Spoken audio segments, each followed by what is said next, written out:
Yeah, first of all, thank you very much for the gracious invitation. And just to give you an introduction about the company, Rystad Energy is an energy research and business intelligence organization. We cover the entire value chain of energy, whether it's from oil and gas or the new energies such as hydrogen or CCS or batteries. So since many of the people have already spoken about technology and policy and costs as well, I will be taking a look at the market side of things and how is it developing. So maybe the first slide. So as you can see here, we have already seen this slide before, but the demand for hydrogen present day comes from refineries and fertilizer plants majorly. And it's around 90 million tons or so, and powered by, again, oil and gas and coal. But within 2050 or over a long term, we see that the demand is actually growing to around 400 million tons if you are to see around 1.8 degrees Celsius scenario. And with this, it's not just two sectors which are coming up, but much more. And there's a shipping, there's a steel production, as well as transport. So this is where the hydrogen's use lies. And to cater to that demand, we are seeing the supply develop as well. So you're seeing a number of announcements every week, whether it's blue hydrogen or green hydrogen. So there are a number of announcements. Could you go to the next slide, please? And you're seeing this all over the world. So it's not just in Europe or India, but across geographies, whether it's in Chile or Kazakhstan or Namibia or Morocco. So this presents us with a very interesting opportunity where we see that the energy landscape is actually changing. It's not going to be fixated to some geographies like the Middle East or maybe Russia, but yeah, moreover to all the places where there is good solar and wind potential.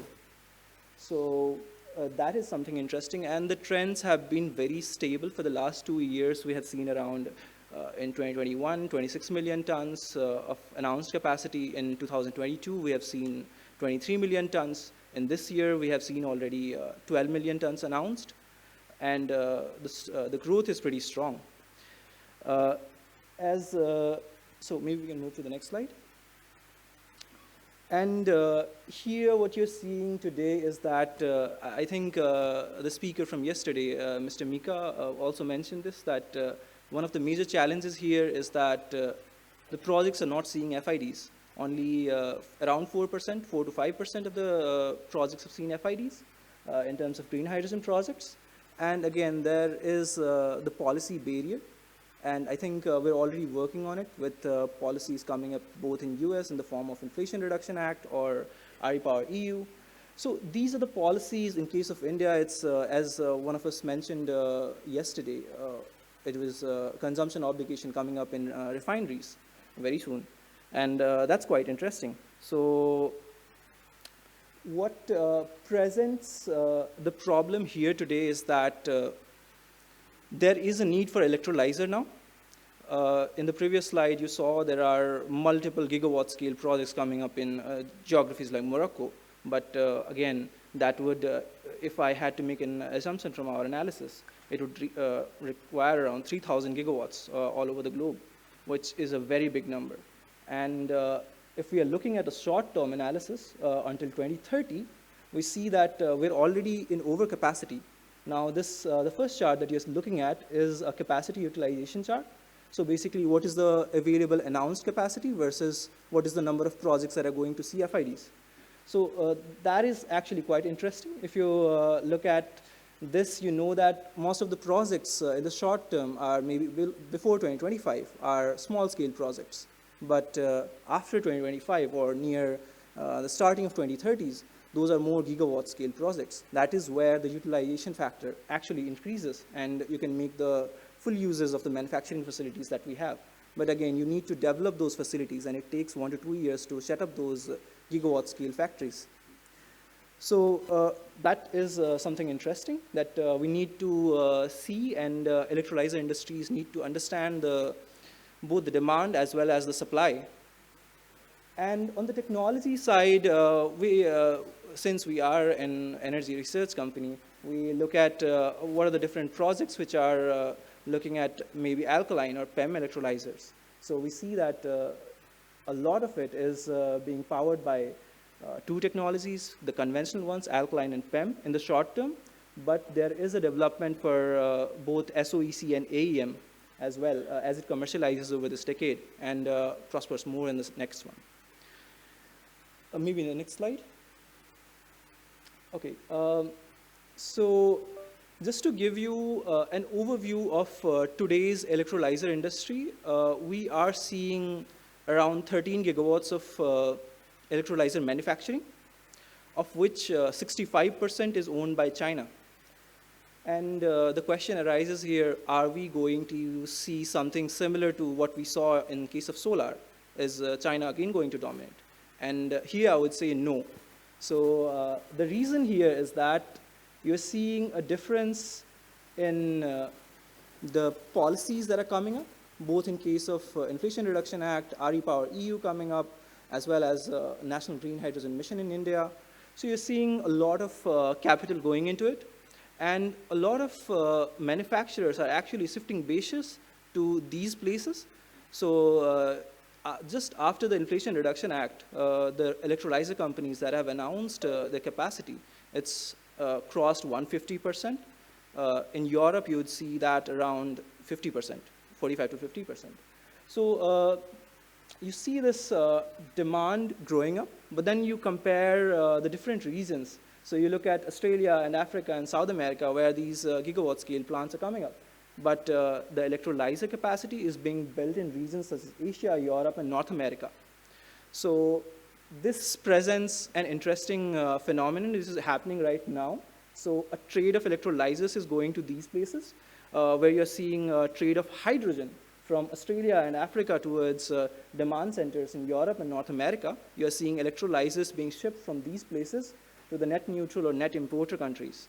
And I think the best example here is, in case of India, is Ohmium, which is basically, it's catering to the domestic industry as well, but plans to cater to both Africa and Middle East in the future.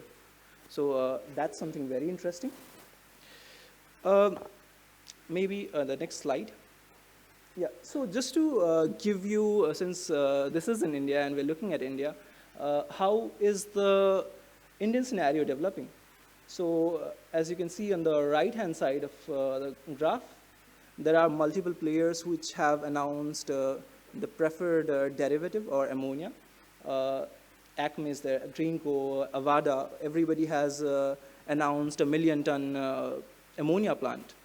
But again, these require electrolyzers on a mass scale. And this is where the electrolyzer industry is coming up.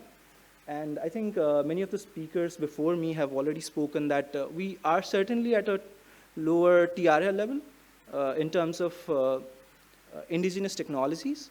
But the interesting trend again here is that we are partnering with companies from the West who have the technical know-how. So in this case, you're seeing L&T working along with McPhee, Greenco working with John Cockrelli, Thermax working with Fortesque. So, and it's a similar trend in case of China as well. So if you look at the costs there, it's actually quite low, $200 to $300 per kilowatt. But then again, if you want to use those electrolyzers in geographies such as US or Europe, you would need certifications. And those certifications are going to cost you. So this is an interesting trend where we're seeing partnerships being built between companies in India and electrolyzer manufacturers in outside. So basically to scale it up. And that is how India is at least looking at the manufacturing part of it. Maybe next slide.